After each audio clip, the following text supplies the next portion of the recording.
Cassio Franco, de WWF Brasil, hacer su exposición sobre marcas, mercados y conservación. Hello, good morning. It's nice to be here with you again, and this year particularly was more of a challenge to be here. So it's nice to see people making it. John Landers arriving. It's good to see you there also. Okay, so I'm going to talk a little bit about how WWF sees the possibility of integrating markets, companies towards one goal of conservation.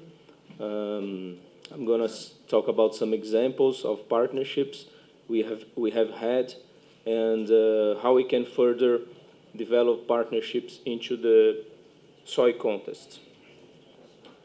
So, the way we are consumption today, and with the growth in population, our planet does not support. The way we are today, we are already consuming 50% more than our resources. This with 6 billion people. When we go to 2050, we are going to have 9 billion people.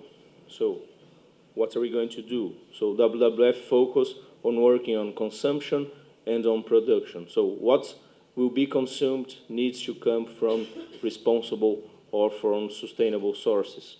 So that's the focus of our work, and I guess also the focus of most of the people here. So these are some examples of expansion, which we would say irresponsible expansion, which led to this situation. This was mostly caused by palm oil in Borneo. So we have a very low percentage of forest cover. That happened in 50 years, 60 years. That's the situation in Brazil, which I think Isabella also highlighted yesterday. Our Cerrado, which is our savanna, which more than 50% is already gone. And we have a straight correlation there with soy expansion and also maize. So what can we do to expand and also conserve biodiversity? These are some pictures from our savanna. So what's going on today? In the next 40 years, or if you count the last 10 years plus the 30, the population, the global population, is going to consume the same amount of goods and of food than of 8,000 years. So either the conversion of native vegetation and also the bad agriculture practice, they impact very much on water, climate change, and loss of biodiversity. And when we say this impacts the whole society, the agriculture sector is really the sector that is mostly dependent of the natural resources. So the producers need to be aware of that. Many are aware of that. And we want to create solutions together with the sector. Soy producer cannot produce properly without good rains. Some producers need irrigation. So I think the concern is the same globally. The concerns are the same, and we need to build common solutions. So we need to make inputs more efficient. How are we going to make the same amount of soy with less inputs, or more soy with the same amount of inputs? How can we reach that? We need to intensify, but at the same time do it sustainable. Can we reach that? Double productivity? So these are some solutions I put here for you. There's not a single solution.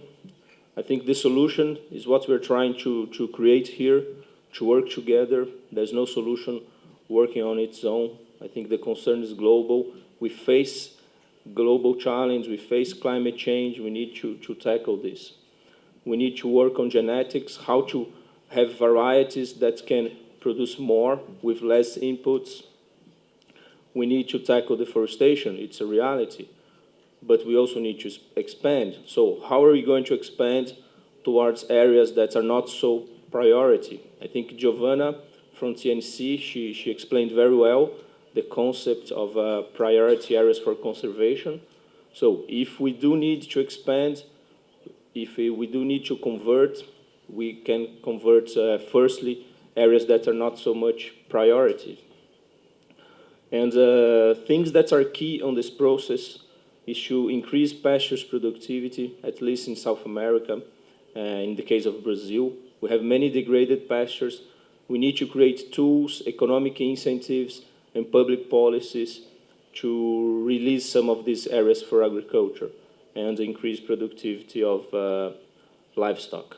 Another key point is to increase productivity for producers that are on the lower part of productivity area. There are many high technological producers in Brazil, in Argentina, but the producers that have low productivity are really the ones that are pulling this average down. So we need to create capacity and to work with projects like the GIZ project to increase productivity of the small farmers. I think this is key in order to increase global production. Another ways to reach a sustainable, I think the best producers, they need to be valued. This is key. I think the ones that are doing things most correctly, let's say, or things better, they need to be valued. Market needs to know who are these guys.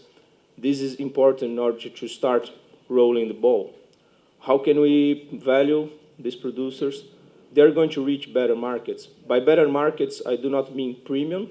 I mean, it can be a premium, but it can be long-term contracts, more stability. We need to create also conditions for differentiated interest rates. Banks also can try to do their part. If you have producers who have a lower social environmental risk, it's lower risk for the bank. The bank can work with lower interest rates for that. We are also very much now, I think the biodiversity market is already a reality. It will become bigger and bigger each year, but there are some examples of payment for water. So Brazil has a government plan, a government project, which is already paying for the water for producers that conserve the water. So we need to support and to outreach these projects. So talking about offer and demand again, I think one strategy is to tackle both sides. We need to tackle offer and demand. It's very sad when we stimulate production and then producers do not reach and do not find markets to sell their responsible soy or to sell their organic product. So I think we really need to tackle this and to create a balance point. So I think now we are in the first stage, which is to create the initial demands. We have now these first shipments, and also to create medium-term commitments. So the first producers this year, next year, they're going to be recognized. They are the pioneers. Maybe they will have some small premiums, and they will meet these initial demands. With these producers going well, they will attract also some other producers, and then we can increase these demands and offer and meet a new balance point. So I really think RTRS is not going to do that, but it has to monitor. So all the players here, all the actors, we must be aware of what's going on so that we don't have a lot of demands and no offer, and also that we don't have a lot of offer and a lot of demand. I think that's key for RTRS success.